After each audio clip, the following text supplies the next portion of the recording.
For centuries, the Shroud of Turin has stood as one of the most enigmatic relics in human history. At first glance, it is nothing more than a length of ancient linen, faded and fragile with time. Yet upon its fibers lies the faint, ghostly image of a man, his body marked with wounds that appear to correspond to crucifixion. To millions of faithful, this man is Jesus Christ, his agony and resurrection rendered on fabric in a way no science has ever come close to fully explaining. To doubters, it is a medieval forgery, a clever ploy devised to stir devotion and pilgrimage.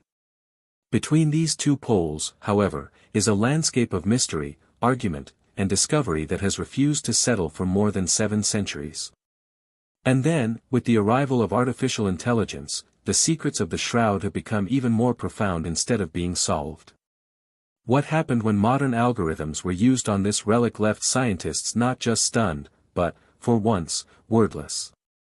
If this kind of story touches your heart, if you're someone who cares about truth, responsibility, and speaking up for the voiceless, please like this video, subscribe to our channel Spark Science, and share it with someone who should hear it.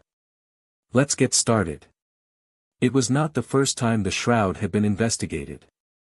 Through centuries, experts put it to infinite tests: carbon dating, microscopic analysis of fibers, chemical scans, infrared imaging, and photo enlargement.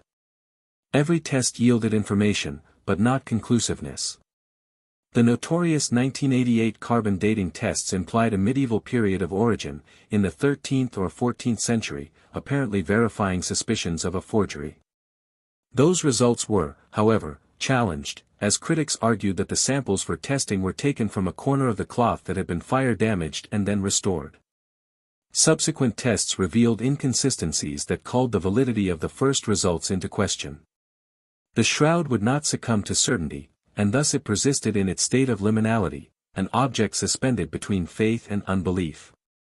In the last few years, however, technology has progressed beyond the imaginations of earlier generations. Artificial intelligence, and more specifically deep learning and neural networks, became not only instruments of efficiency but also instruments of revelation. Whereas traditional imaging methods attempted to take clearer images, AI possessed the power to detect concealed patterns, correlations, and data dimensions hidden deeply within the fibers of the fabric. It was possible to train it not only to refine an image, but to study from the sheer form of light, shadow, and molecular differentiation. When scientists chose to redirect AI toward the Shroud of Turin, they were not looking for coincidental findings. They were expanding on decades of earlier explorations, applying a technology that was capable of revealing what the human eye and human mind could not. The findings far exceeded anticipation. High-resolution images of the fabric were input into neural networks trained to identify subtle transitions of shading, texture, and discoloration. Gradually, patterns began to emerge that had long been missed. What the naked eye saw as a two-dimensional, faint outline of the body was made known by AI to have structured information within. The fabric was not a two-dimensional print, it had embedded within it information that was reconstructible in 3 dimensions. Depth maps started to take shape, tracing bone structure, musculature, and vascular routes with anatomical precision. The shroud, apparently, had not only photographed an image but preserved a trace of a living individual in a way that no other medieval method could match. The scientists' amazement was deep. Forensic analysts working on the AI reconstructions reported consistency with true anatomy. The wounds aligned with what is historically known about crucifixion, the placement of nails in the wrists rather than the palms, the scourging marks across the back, the wound in the side. These were not the errors of an artist guessing at torture, but precise details consistent with modern medical understanding. Yet the question remained, how could such detail be embedded in cloth without paint, dye, or direct contact? Additional AI analysis uncovered even more peculiar anomalies. Applying spectral imaging and computational models, the algorithms identified non-random variations in fiber aging and coloration. The minor changes indicated a unique, simultaneous event that affected the material at the molecular level simultaneously, instead of through mechanical decay or human use of pigments. It was as if the fibers had been subjected to an energy burst, abrupt, even, and unlike any artificial or natural process. To others, it was like a photographic negative inked not by human touch but by light itself, but even that comparison appeared inadequate. The scientists remained quiet at this point. The laboratories that were often filled with hypotheses and counterarguments chatter stood in stunned silence. They could not put it into words. For there was not only a more distinct picture of a crucified man, but the sense of something additional, a presence in transition, a moment hung between life and death, or death and something else. The algorithms depicted silhouettes that implied movement, as if the form had not been stationary but was in the midst of change. The photo resembled less a fixed portrait and more like a suspended moment of transit, arrested in the very fabric of the linen. It was this sense of moment, not just of body, that left scientists reaching for words. Some wrote as if time itself had been stamped. The shroud did not bear memory so much. It bore event.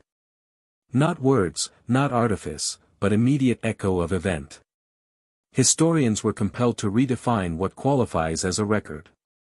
Usually, records are found in documents, inscriptions, and artifacts specifically made. And here was an object that appeared to have recorded history not through human intervention but through some unknown natural or supernatural means. The linen had come not into being as an image but as an archive, a witness without voice. The philosophical consequences were overwhelming. Science has long been seen as the means that disenchant, which strip away layers of awe to expose underlying laws and processes. But here, AI did the opposite. It stripped away the layers only to find more layers, and each one was more mysterious than the previous. Clarity bred not certainty but wonder. The more closely technology looked, the deeper the mystery became. The silence of the scientists was not failure. It was acknowledgement. Acknowledgement that they were standing in front of something that could not be defined, something that possibly was never intended to be demystified but merely encountered. Others started to hypothesize if the shroud inadvertently served as a recording device. The fabric of the linen, similar to a natural grid, may have recorded information in a manner similar to digital encoding, centuries prior to such ideas being conceived. Is the picture a natural data storage system created by an as yet unknown phenomenon? The idea pushed imagination to the extreme. But it was difficult to dispute the presence of redundancies in the cloth, messages that only contemporary computing methods could crack.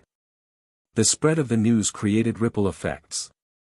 Theologians who had grown long used to supporting or questioning the authenticity of the shroud were left in shock.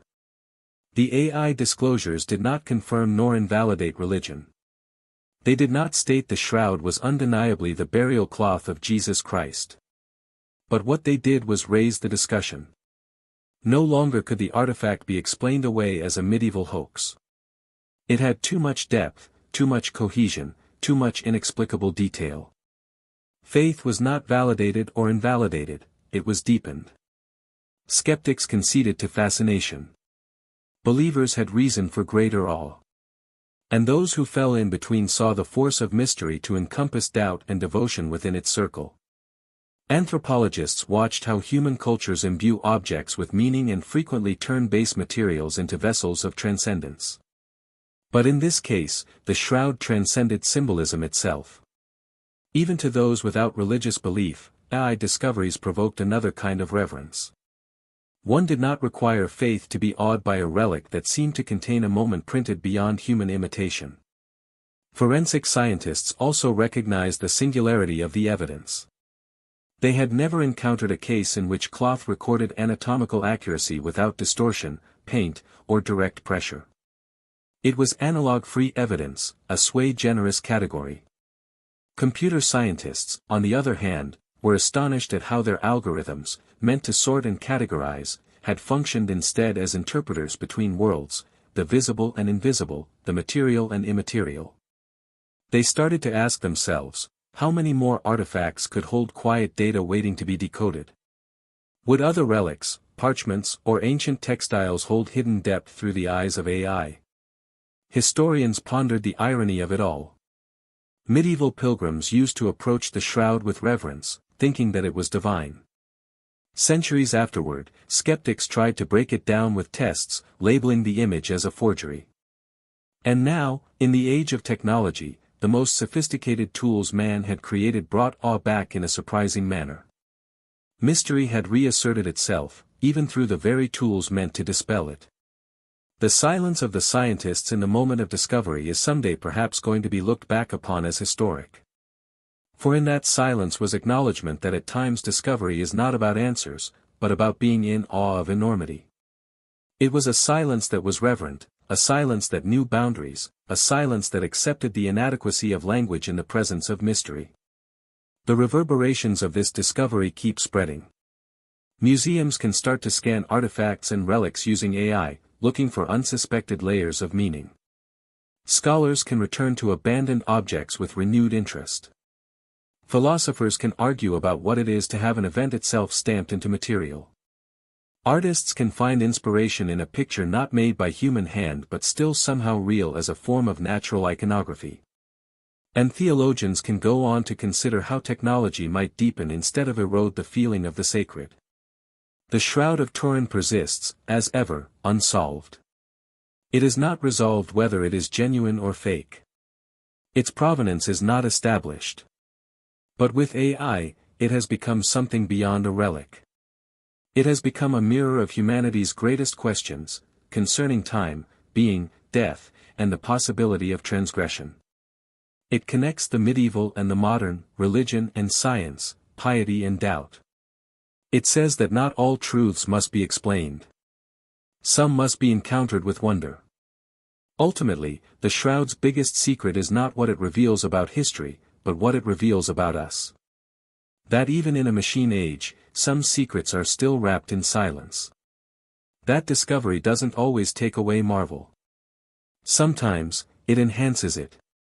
And that the deepest truths are not necessarily those that provide us with answers, but those that leave us breathless.